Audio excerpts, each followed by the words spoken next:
La crise de l'itinérance prend de l'ampleur au Québec. Elle continue de sortir des grands centres urbains et affecte des personnes qui n'y ont jamais fait face auparavant. On va s'en abandonner par la société.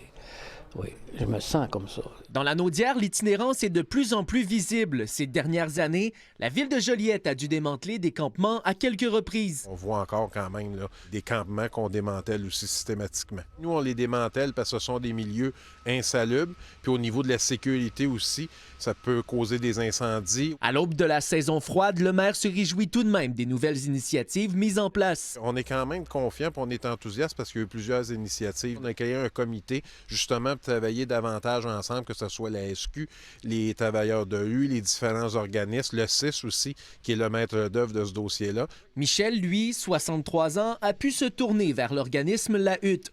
C'est la première fois qu'il est confronté à l'itinérance après, de son propre aveu, une série de mauvaises décisions. J'ai rencontré des mauvaises personnes. Donc j'ai commencé à consommer, recommencé à consommer, parce que ça faisait quand même longtemps que j'étais sobre. Et puis,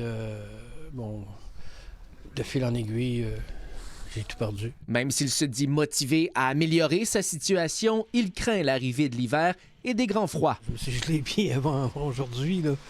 Oui, je me suis gelé les pieds. Là, je suis pas pire parce que j'ai un endroit pour dormir, j'ai un endroit pour manger. Donc, ça fait pas longtemps que je suis arrivé, ça fait 4 jours.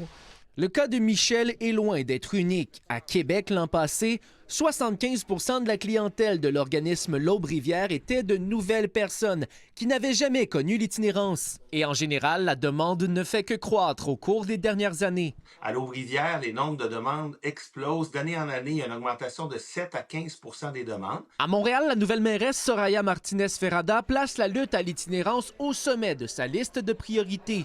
Et ça va demander, entre nous tous, un effort de guerre. Selon la mission Old Brewery, à l'approche de l'hiver, le nombre de refus devient de plus en plus préoccupant, d'autant plus que leurs services fonctionnent déjà à pleine capacité. Nos 334 places d'hébergement d'urgence sont occupées. La halte répit, le café mission est utilisé à pleine capacité, 24 heures par jour. Par ailleurs, aujourd'hui, Québec solidaire a réclamé du gouvernement de la CAQ 500 nouvelles places d'urgence en itinérance à Montréal. La nouvelle ministre responsable des services sociaux, Sonia Bélanger, affirme quant à elle que 2400 places seront disponibles et que d'autres mesures hivernales seront annoncées sous peu pour toute la province.